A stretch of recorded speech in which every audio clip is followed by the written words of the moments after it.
All right. It's not a bad morning out, I don't think, although it's going to be in the mid to high 80s later today.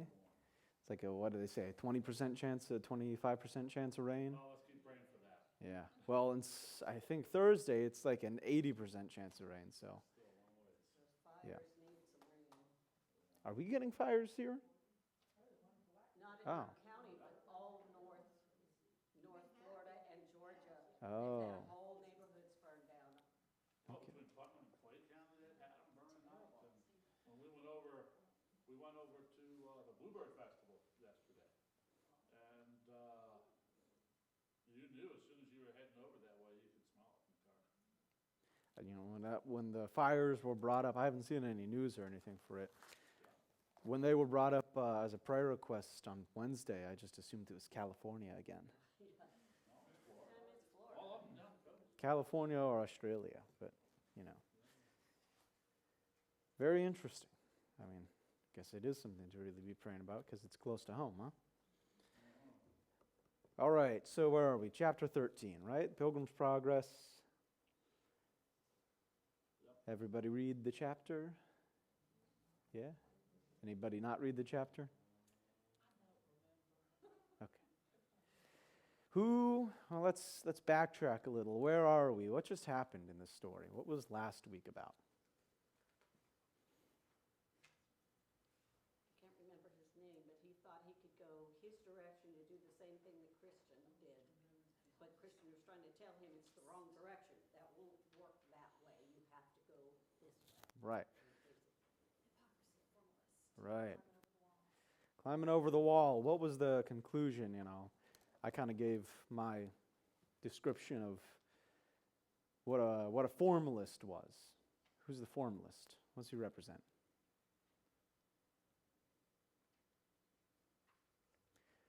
Well, I am formally a Christian. I am acknowledged by the church as a member of the church. I have been confirmed as a Christian. I have... Strictly follow the ceremonies and the Right. rules and all that stuff. Well, and it's not the same thing as legalism, although they're all tied at the hip in a way. But it's not the exact same thing as, you know, there's a different character than Mr. Legality, right? Because as you see from hypocrisy, which is the natural outgrowth of formalism, he's not even following the rules. He's making a big show about being right about things when he himself is not actually going about this the right way. He's not entering the right way. And the formalist, which is the younger version of hypocrisy, essentially, would say, well, I've been confirmed as a Christian. My priest or whoever, which was a thing in both the Catholic and English churches, confirmed me, which means I don't have to worry about it, and all the while not actually dealing with coming before the cross and recognizing their sin and calling on the name of Jesus for salvation. And then hypocrisy, the natural outgrowth of that, which is insisting that you have to be part of this way. You have to be part of my way. If you're not part of my institution, and these things aren't really spelled out very explicitly in the text, so it's a little interpretive. I understand that. But saying, I got the right way, here's the right way, you got to follow the right way or else you're not going to be saved, and he himself is not going the right way. What do you got to say? I saw on a reel yesterday about, it was a fellow, a Mormon, and he basically said that exact thing, if you're not a Mormon, that's it. Right. There's no salvation apart. So same as the Catholic sect. Mm-hmm. Same exact thing, there's no salvation apart from the church in Rome. They say it's the same, there's no salvation apart from the church of the LDS. Right. That's what we see. That's Mm-hmm. that today. Right. And so I agree with that, obviously. I agree with your analysis of that. And we would say, well, your Acts 4:12, no other name under heaven messing up the verse. No other name under heaven given among men Right. whereby we must be saved. So, But the tricky part is, they don't believe in the same Jesus we believe in. So it's Right. the same name. right, But Belief is in the institution. it's in the, right, that's what they're believing in, but when we say Jesus, we understand, we mean every word in this book about Mhm. Jesus. When they see Jesus, they mean everything that they want to think about Jesus in Right. their other books. And that's a problem. hmm and so, and I see a lot of that. And so, I have a friend group that I meet with pretty regularly. We talk about the Bible and stuff, and some of them, they're non-denominational. Some of them, one of them goes to a more conservative, traditional Anglican church. But I've talked with all these guys about their understanding of salvation. You know, they are part of different denominations, but their understanding of salvation, how we are saved, how we obtain saving grace, does seem to me to be aligned with the Bible. And so, while being in those other institutions might lead to bad doctrines, you know, it's kind of hard for me to say, well, you're not saved then. Because then I start to approach the error of the formalist, which is, well, it's all about the institution. Well, then, what you might actually want to say is, I've been trying to rationalize this, think about it, because I'm not going to go up to this guy who says, the 3 points of first couple verses of 1 Corinthians 15, and then understands that it's by faith, by grace through faith, not of works, and then go, he understands all this, and then go out and say, well, you're not an independent fundamental Baptist, so you're not saved. The actual correct answer to that is, well, you want these people to grow in maturity. You want these people to leave false doctrines. You want them to be sound in doctrine, which is then why we would say, well, hey, maybe if you want to dig a little deeper, you consider going to maybe a Sunday school at my church, or maybe a men's prayer breakfast or something, and we can dig into the Word a little bit, which I've done with a couple of these friends, and they've visited. But anyway, that was just a thought from last week that I didn't get to really put out there that I wanted to go over. Because it could be easy for us to talk about all these other churches. Oh, their doctrine is formalist. They say, or maybe they say, well, you're in the church, you're confirmed or whatever, you're good. And then for us to turn around and do basically the exact same thing without realizing it, which is like, oh, well, you're part of this other church, and I don't like this church, I don't like that church, you're not saved, you got to come to our church. You actually got to look at what someone's doctrine is, what someone's understanding of salvation is. And then if you understand you're on the same page there, then you can start to say, well, hey, want to go dig a little deeper into what the Word actually says? Leave the shallow teaching, surface level teaching of your non-denominational church, or actually talk about what maybe one church or the other actually gets wrong and dig into it. That's part about maturity. Maturity as a believer, trying to get people to come to a more perfect knowledge, right? That's what Apollos, his deal was, right? He had some knowledge. In fact, he was saved. But he had people come up to him and sit him down and help him acquire a more perfect knowledge of the Word, of the truth. So that's just something I wanted to dig into because it was on my mind, and I didn't really get to go through it last week. But we'll get into this chapter, and I appreciate everyone's patience. I don't have very many notes. I've said that before, but I've got less than a page this week, so we'll see what happens. And to be fair, it is a short chapter compared to the last two. What happens in this chapter of Pilgrim's Progress, chapter 13? Who wants to go over it real quick? Miss Rhonda. What happens to Christian happens to us. We give into our flesh instead of giving it and doing what is right and what we need to do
I was kind of hoping that you would just go through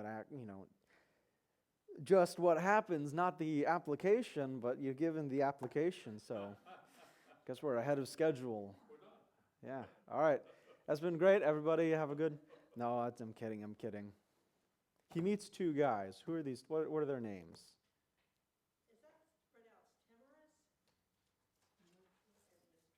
timorous? Mistrust. All right. These two wacky fellows. Man, I'm starting to feel bad for Christian. Every single person he meets is just not up for it. When's this guy going to get some real friends, you know? But isn't that our life? Don't we face that? Mm-hmm. It's a being a Christian. Yeah. I mean, it's easier for us, and this is actually kind of related to what we're going to get into. It's all things considered, it's still rather easy for us in America. Because, yeah, we don't have many people. Maybe we have a lot of people who are mean, a lot of people who are going to criticize us, a lot of people who are going to make fun of us. But we can be generally pretty confident that we are not going to lose our lives over this book. Now, there are exceptions. Of course, you could think about one of the loudest Christians with the biggest platform in recent years, Charlie Kirk. These things do happen, even in America sometimes. And so the awareness that these things are real, even as easy as we have it in America, you got to keep that in mind, because there's a lot of people, a lot of Christians, or at least proclaimed Christians, who are pretty confident that not much is going to change, and then when the going gets tough, they get going. So it's just kind of just a thought. All right, so there's this hill. What's the hill called, right? It was last chapter, kind of looked at it. Formalist and hypocrisy went around, never met up on the other side, and then Christian goes up the hill this time. What's the hill called? Difficulty, right? Which, self-explanatory. We don't need to dig into that anymore. I think you can kind of get the picture. Walking through your life, sometimes as a Christian, things are going to be difficult. And he gets to the top, and what does he find?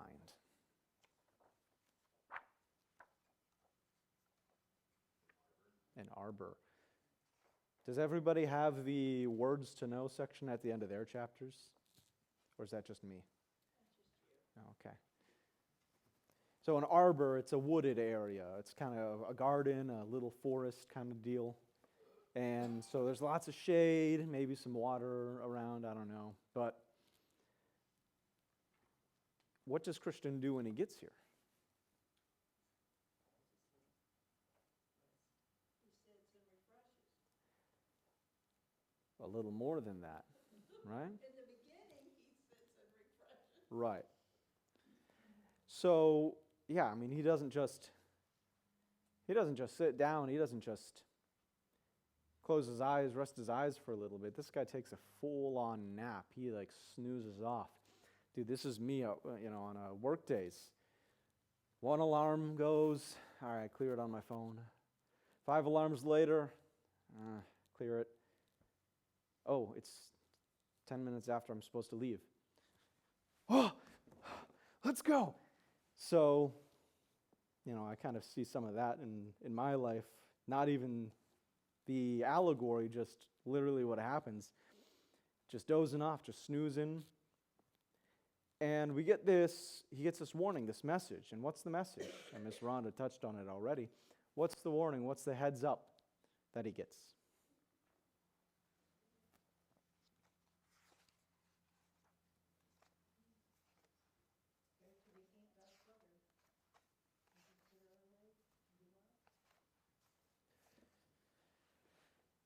Right, so this, what I'm assuming from the chapter, is an angel wakes him up and gives this exhortation. So we'll go ahead and I'll just hand out all the verses for the chapter. Ms. Sue, I'll have you turn to Proverbs 6, verses 6 through 10. Hope, 1 Thessalonians 5, 6 through 8. Pastor, Acts 15, 37 and 38. Miss Rhonda, John 1, 45 and 46. Miss Carmen, Romans 6, 1 and 2. Miss Gaby, Acts 14, verses 21 and 22. Kristen, James 1, verses 2 and 3. And Amy, Deuteronomy 28, 67 and 68. All right, so the exhortation here that he receives from the angel, this is straight out of the Bible. And the question is, what is the, we've already talked about what the exhortation says. Go to the ant, thou sluggard. And the question is, what's the significance of this? Why the ant? Miss Sue in Proverbs. Go to the ant, thou sluggard, consider her ways and be wise, which having no guide, overseer, or ruler, provideth her meat in the summer, and gathereth her food in the harvest. How long wilt thou sleep, O sluggard? When wilt thou arise out of sleep? Yet a little sleep, a little slumber, a little folding of the hands to sleep. All right, and so it's probably not that hard of a question to answer, maybe, I don't know. What's the application? Why would we be told, consider the ant? It's kind of in the text. Right. It's really interesting. You see some of these, I guess the genre is called edutainment. It's like entertaining but also educational. And you see these videos where people talk about ants and how there are colonies like in South America that have dozens of millions of members. And two colonies, maybe of different species, will, they'll grow their colony and they'll encroach on each other's area. And once that happens, you get a full-fledged ant war. And you are talking about millions and millions of ants dead in this thing. I mean, honestly, not too dissimilar to human wars, I suppose, especially in the 20th century. But even through that behavior, you see, when they have something that they need to do, they do it. And there's a curious thing. We have an advantage over the ant. I don't know if you saw it when you were reading through there. What the ant doesn't have that we do have. It's in like the first two verses. An overseer, right? The ant just does it on his own. The ant just knows. The ant just doesn't even have to ask a question about it. What do we have that the ant doesn't then? The overseer. What's our overseer? Right. So it should be easier for us, shouldn't it? Except for the fact that we have this three-letter word. What's it called? What's this three-letter word I'm thinking of that we have that makes it harder for us? Sin. So you can see why the example is the ant. Now, you see in the chapter, you see in these verses the word sleep. And of course, the interpretation of this word sleep is that you can never have an 8-hour rest in your 24-hour day. You're never allowed to close your eyes and go to sleep. You must be awake 24/7. No, that's not actually what it is. The idea of the word sleep here, we kind of see this in 1 Thessalonians chapter 5, Pastor, where the idea of sleep is pictured. That's you. My bad. I'm skipping all over the place. Therefore, let us not sleep and do as others, but let us watch and be sober. For they that sleep, sleep in the night, and they that be drunken are drunken in the night. But let us who are of the day be sober, putting on the breastplate of faith and love, and for an helmet the hope of salvation. All right, so in the Bible and in the believer's life, actually in the Bible you see sleep referred to multiple times. One context is referred to people who, they've died and they've gone on and they're awaiting the return of the Lord and the resurrection unto life. That's not what that's talking about here. What does it mean here when it talks about sleep? Not paying attention to your surroundings. That's good. I think being lazy. That's good. That's good. I mean, I just look at this as being asleep at the wheel, right? And maybe the idea of being at the wheel in the Christian's life would bother some people, because you get people who will be like, oh, no, Jesus is at the wheel. I'm in the passenger seat or whatever. It's funny because I know at my last church, the pastor, or at the Presbyterian church, Presbyterian in the name only, which is really more non-denominational in preaching style. But I have a very distinct memory of the pastor criticizing the phrase, Jesus is my co-pilot. So obviously, Jesus should be the pilot, right? And you should be following his will.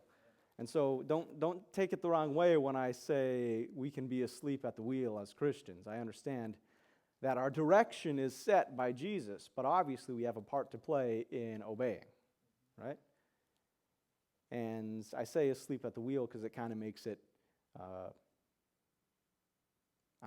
modern, relatable, because I'm tired some mornings before I go to work. I have an hour-long commute, more if it's bad traffic. I would be lying if I didn't every now and then have to go,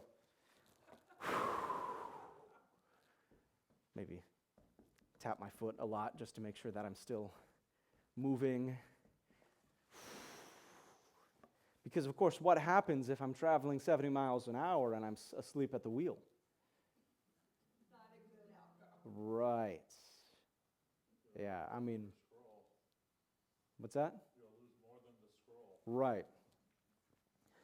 You know, you see every day, fatal accident leaves 3 dead on Interstate 95. Here we are back to Interstate 95. It's such a great teaching tool as an example of things not to do. People asleep at the wheel, and that's the exhortation. I think more than this chapter is about these two timorous and mistrust guys. The chapter here is more so useful for you as a warning not to be asleep at the wheel, because timorous and mistrust, they get like 2 or 3 paragraphs. But then there's this whole drivel, there's this whole lament about him being asleep at the wheel, and of course when he's asleep at the wheel or asleep on his walk, he loses something. He leaves something behind, which Pastor said it. What does he leave behind? The scroll. We'll get into that in a little bit. But we'll talk about these timorous and mistrust guys. Get this out of the way. Maybe you were reading the chapter and maybe you said, well, I don't know what this word means. I'm going to look it up. I know that's what I had to do when I was reading this in my homeschool co-op as a kid when we went over this in our Worldviews in Literature class, the Christian Worldview one, which our literature for that was Pilgrims Progress, and got across these guys. I'm like, I don't know what that word means. I guess I'll have to look it up. Anybody happen to have looked up what the word timorous means or know off the top of their head?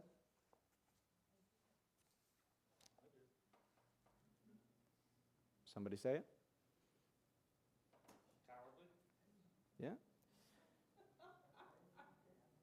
What's another word for that, Pastor? Or compound word? Because I know you have the study guide. Compound word, Second. retarded. Retarded. Are you, Full of fear.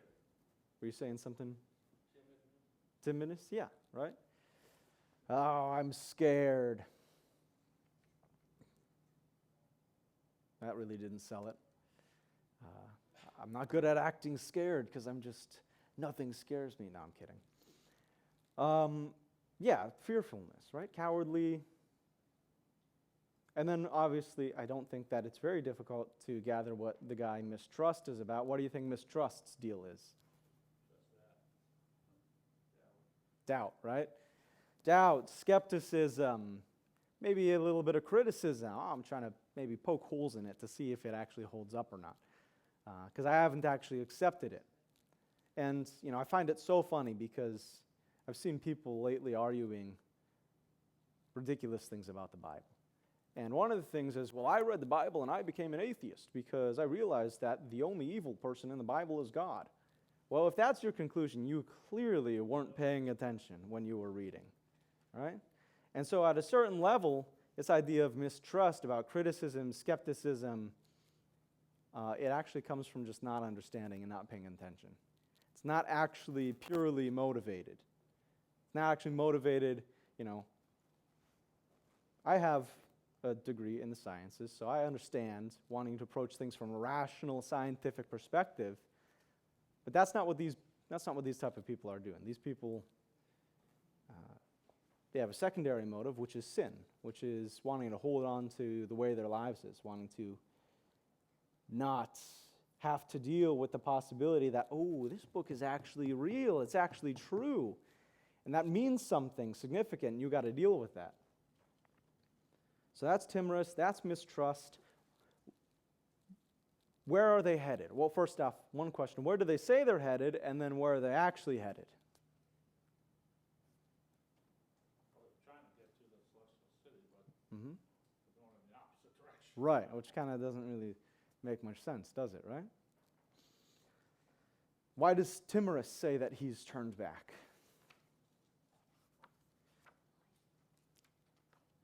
Yeah, I mean, they kind of give the study guide out. The study guide says different questions for both of them, but they kind of give the same reason for turning back. Yeah, there's lions up ahead, right? It's dangerous, it's difficult, and we saw lions.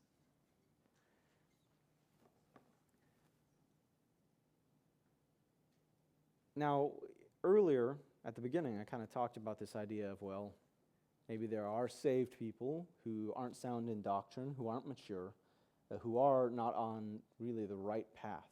And so this is an open question. I don't have the answer for this, but these timorous and mistrust guys, they are not fence jumpers, or at least it's not said that they're fence jumpers, like formalist and hypocrisy. Do you think that these people are maybe supposed to be interpreted as saved people? Yeah. They haven't fully trusted, kind of doubt their trust that the Lord's going to take care of them.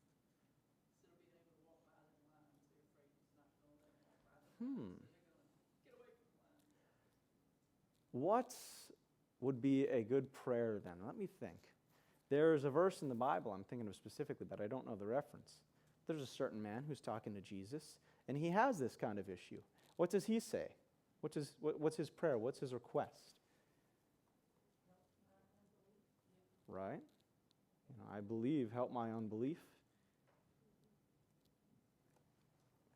I don't think that any Christian has ever not dealt at some point in their life with doubt. And of course, doubt is not a good thing. Doubt is, I would say, probably comes from a sinful nature, comes from I don't know. I'm trying to think of this on the fly because this now branched into an interesting direction. Because of the fear, you instill Yeah. that doubt. Mm-hmm. And then that's when you need to surrender and lay it at Jesus' feet. Right. Yeah, and so these guys, I mean, they were on the right path. They're not necessarily saying they're looking for an easier path or an alternate path. They're just scared to keep going forward. And so I actually put some examples of these guys in the Bible, of a timorous and a mistrust. But before I actually have anyone read the verses, I'll ask you, can you think of in the Bible, or maybe even in your life, or in this society, anyone who exemplifies this idea of timorous, maybe a Christian or somebody who supposedly is following Christ, but maybe is a little chicken about it, maybe isn't, maybe backs off sometimes, maybe doesn't push forward as they're supposed to. Well, Elijah, he just spent the water down, prayed to all the false gods and whatever, but then they said Jezebel is looking for you, and he turned around and run. Hmm. Sat under the tree, and that's what I think. Yeah. That's a good one, I think. Of course, Elijah, we would say he was saved. I don't think it would be reasonable to conclude that he wasn't. And even David, to avoid confrontation, he fled. Mm-hmm. Because he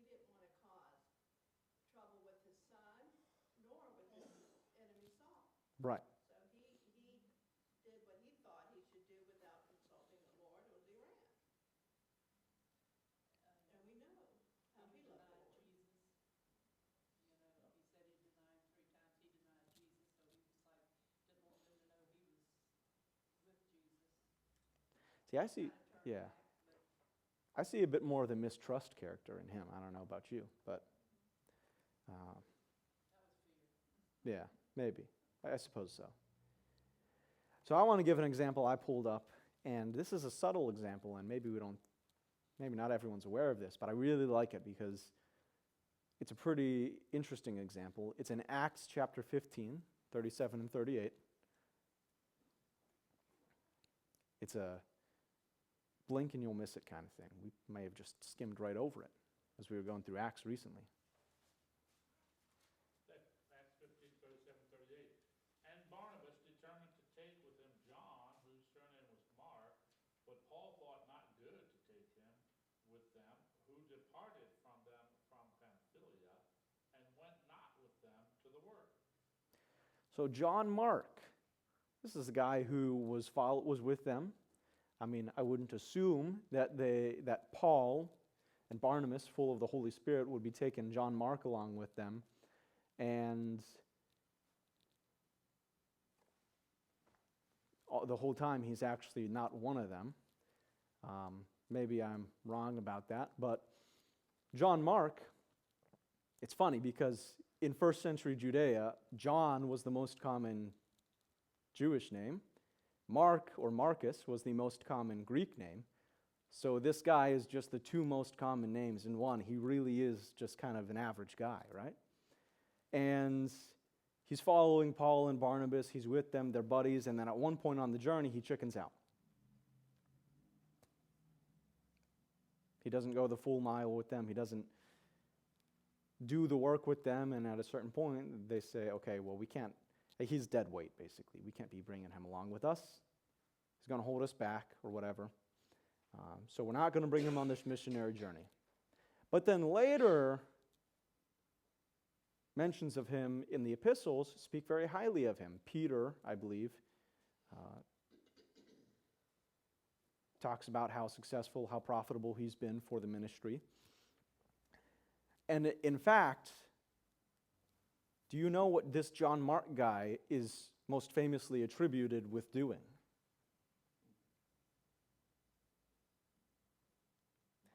Yeah. He's attributed with writing the very Gospel of Mark, one of our 4 gospel accounts of the life, death, and resurrection of Jesus. So, I mean, I certainly think that this kind of timorous character, I mean, do you think that just because he's turned back, it's too late for him? Well, at that moment. Well, at that moment. Lack of faith, for sure. Right. But every page in the book has not been Mm-hmm. written. And there's repentance, right? There's forgiveness. Now, Christian gives the warning, but this guy doesn't heed the warning. So I don't know about him, but what about an example of mistrust character? Maybe trying to poke holes, maybe trying to criticize, or not really willing to actually trust what has been told to him. Any examples in the Bible or in your lives? Or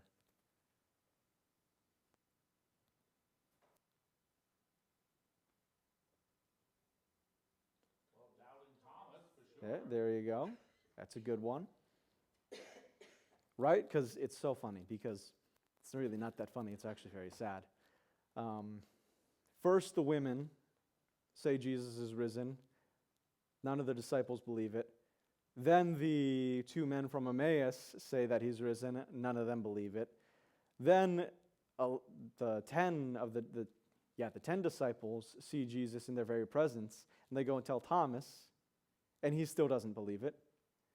He says, not until I've seen him with my own eyes and felt the wounds myself will I believe. I think there's another good example of this kind of character in John chapter 1, 45 and 46. John 1:45 and 46. Mm-hmm. Philip findeth Nathanael, and saith unto him, We have found him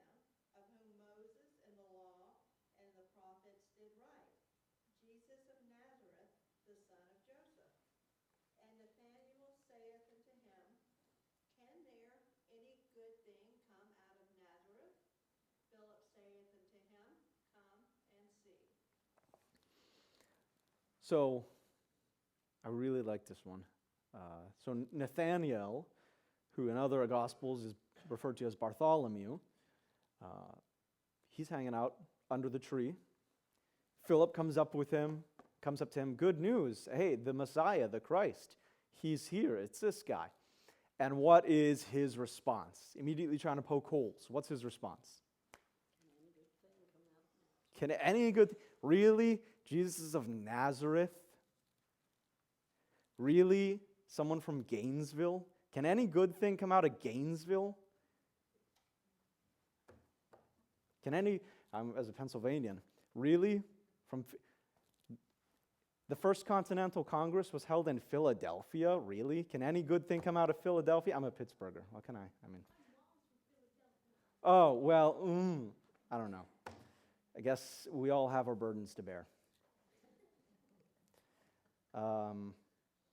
It's, in retrospect, it's easy to look at this and think it is funny, because it is a little funny, at least maybe if you have humor like me. But on an actual mature lens studying it, it is very sad, because you see that this is actually kind of a natural human response to things, because it is natural for us in our sin to not want to trust the Lord, isn't it? So, all right, so this arbor, this wooded or garden area, it was meant for what? What did the person who made the arbor make it for? Rest, right? But not for what? Slumber. Right, slumber. And as I'm trying to think about this, maybe I'll ask you guys, and you give an answer, see how you think about it. What is it's an allegory, right? What is the parallel for us in our lives? How does that apply to our lives? We are given rest, but we're not supposed to use it for slumber. Salvation? I was just thinking, when I read it as we're supposed to rest, but we're not supposed to slumber, it's any aspect of our lives. I forget which message it was, but it's even when you're on vacation, when you're doing something else, or you're at work, Mm-hmm. you're not actively living a Christian, ministry. You're not witnessing. You're at work. You're on vacation, but you're still supposed to be actively living a Christian life. Right. So resting, but not necessarily slumbering. Mm-hmm. You're still an active Christian. Right, so the asleep at the wheel thing. So should we just call it like a holy nap or something? How do we, what do we do to bridge the gap? I don't know. I think this is what I'm trying to work through with the rest of you on. When I look at the parallels between these two things, I think certainly we have our rest in Jesus, which is we have peace. We have someone we can go to for comfort, to be refreshed, to be revived, right? But then when I look at this idea of sleep, this is for our good, but it's not for us to be asleep at the wheel. I think about one of the oldest heresies, liberalism. Again, not the same thing as political liberalism, but of course you could argue that there's a connection. Theological liberalism, which is, I can do what I want. I'm going to heaven, that means I can do what I want, and I don't have to worry about it. People living their entire lives asleep at the wheel and thinking that there's no problem with it. That's kind of how I see it. And I pulled up Romans 6, 1-2 as the reference for that. Romans 6, 1, 2. Mm-hmm. What shall we say then? Shall we continue in sin, that grace may abound? God forbid. How shall we that are dead in sin live any longer therein? Mm-hmm. And so that's kind of that's the connection that gets drawn in my mind whenever I read this chapter and I think about it is, Well, I mean, this idea of asleep at the wheel would be not, I mean, Hannah phrased it quite well, not actively living that Christian life. You leave church and you're a different person. I've said this story before, working back at the Great Chicken when I was much younger. Everyone's sitting down after work one day. Somebody asks, what's everyone doing over the weekend? I say, well, I'm going to be at church on Sunday. Oh, that's interesting. You didn't strike me as the kind of person who goes to church.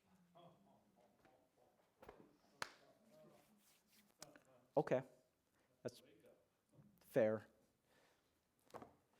Yeah, I mean, so I think that's all pretty good. Anybody else got something to say about that point?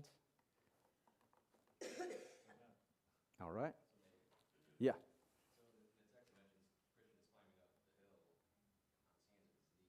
Mm.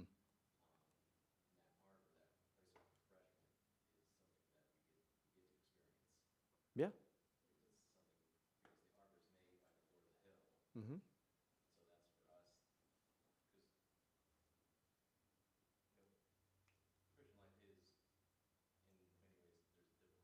Yep. Mm-hmm.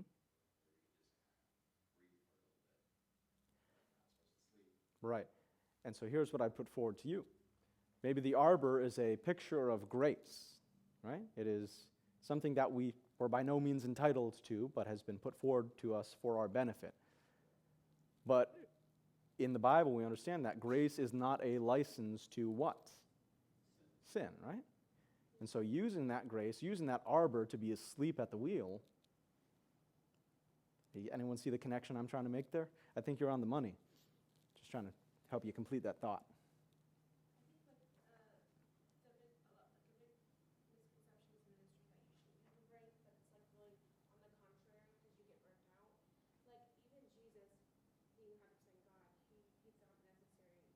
Yeah. Mm-hmm. Yeah.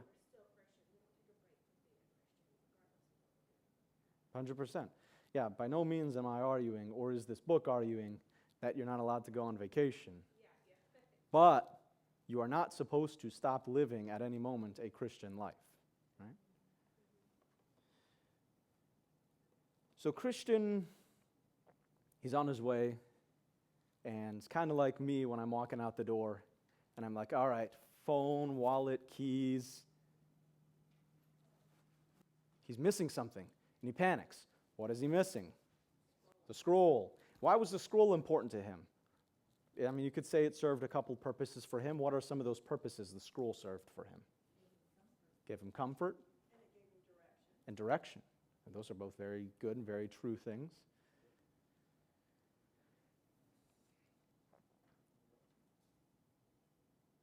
And I don't know where I was going with that, because that's the end of my notes about the scroll. I pulled that question from the study guide. The study guide asks another question. This is, I guess, more of a fun question. Do you think Christian will find his scroll? Why or why not? I mean, I don't know if you read the next chapter yet. Well, I cheated and I read ahead, So you don't get to answer. I'm not going to say a word. Mom is the word. Anyway, maybe I'll ask, what does that kind of... Maybe I'll put this forward, and anyone can disagree or give an alternative way of looking at it. When you're asleep at the wheel for long enough, and I know that this happens because I've done it before, I actually do it fairly often, or at least more often than I should, when it comes to falling asleep at the wheel. When you try to get back to it, maybe it's kind of harder to remember, maybe you're a little rusty. Because you haven't been actively in the Word, haven't been in prayer. I don't know if anyone else sees it differently, but that's kind of my immediate connection that I make. But yeah, that comfort. When it gets harder to get back into it because you haven't been living in the Word, you haven't been living according to God's will for your life, even once you're back into it, it may be a little while before you start feeling that comfort again. You need to retrace your steps. figure out where you came from and where you're supposed to be going, and then you'll start to, with enough practice in doing the work, you'll start to feel that comfort again. Things will start to feel easier for you. I don't know, that's maybe a bit of a loose interpretation. All right, so how should we respond when we face difficulties and lions?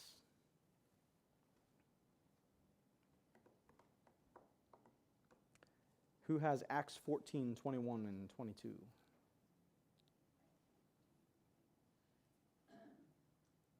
when they had preached the gospel to that city and had taught many, they returned again to Lystra and to Iconium and Antioch, confirming the souls of the disciples and exhorting them to continue in the faith, and that we must, through much tribulation, enter into the kingdom of God. Much tribulation. Yeah, I mean, that's good. James 1, 2, and 3. Was that Kristen? My brethren, count it all joy when ye fall into diverse temptations, knowing this, that the trying of your faith worketh patience. All right. So with these two passages read, what would you say the response is to lions, to difficulty, to guys like timorous and mistrust? What's the right response? You have to keep trying to persevere. You just can't give up and walk away. It's good. I'm not looking for a particular answer. I'm just asking you guys to put things forward. And life is never easy. No. Good things are rarely ever easy. That's the second law of thermodynamics right there. It always takes more effort to do something generative than it takes to destroy things. And then that goes with the, if you don't do it right, then you're going to have to do it again. Right? Yeah. I see that. I like Christian's response. Mm-hmm. He basically says, death is behind me, and death looks like is in front of me, but the celestial city is on the other side of that death, and I might as well just keep on going forward to that. It's good.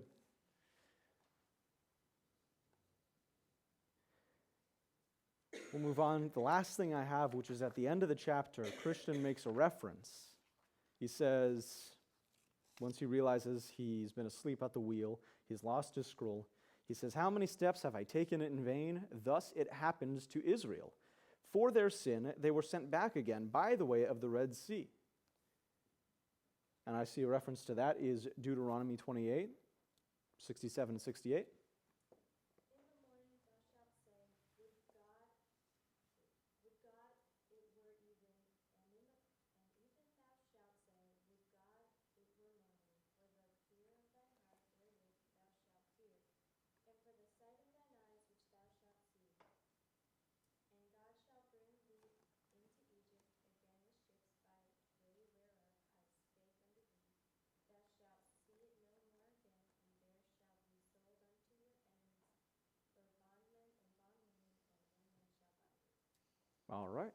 And so there's a warning. This is actually, once you read through Deuteronomy, you realize this kind of warning is like every other chapter. God's talking to Israel. He's saying, you're going to turn your back on me. You're going to start disobeying. You're going to stop trusting. And you're not going to be repentant about it. I'm going to send you back where I took you from. And this happens a couple hundred years later with Assyria and Babylon, and even after Rome. You think it's kind of funny. It occurred to me not too long ago. Jesus starts his ministry in 30 AD. Emperor Vespasian drives the Jews out of Judea in 70 AD. 40-year gap. And so this is a little bit of an extra biblical interpretation. But 40 is in the Bible refers to testing. 40 years in the desert, 40 days fasting in the desert. And in other places you see that as well. They were given 40 years since the beginning of Jesus' ministry to accept him. And you can kind of see his judgments, God allowing Rome to drive them out of Judea again for their unrepentant sin. But in the believer's life, there's something similar there, which is chastisements. Which, yeah, you may be a believer, but if you're asleep at the wheel, you're going to feel oppressed. You're going to feel like the forces of this world are able to get you, because God has allowed that to happen in order to draw you back to Him. So, anybody see? Is that yes, no, maybe? I don't know how we feel about that. Okay. Well, that's all I've got. Anybody wanted to say anything else? Any questions? Any interesting things you noted? It just made me reflect on my own personal life. Whenever he starts, when he's in that low place where he's so upset with himself that, he's sighing, he's angry, he's crying, and then he sees that now because of the disobedience with him being asleep at the well, that he's going to have to cover the same thing 3 times that he only would have had to done once. And how many times in my life have I done that because I didn't heed what I should or listen? It's very good. All right, without anything else, I didn't open us in prayer. I apologize, so I will close us in prayer, and we'll move on.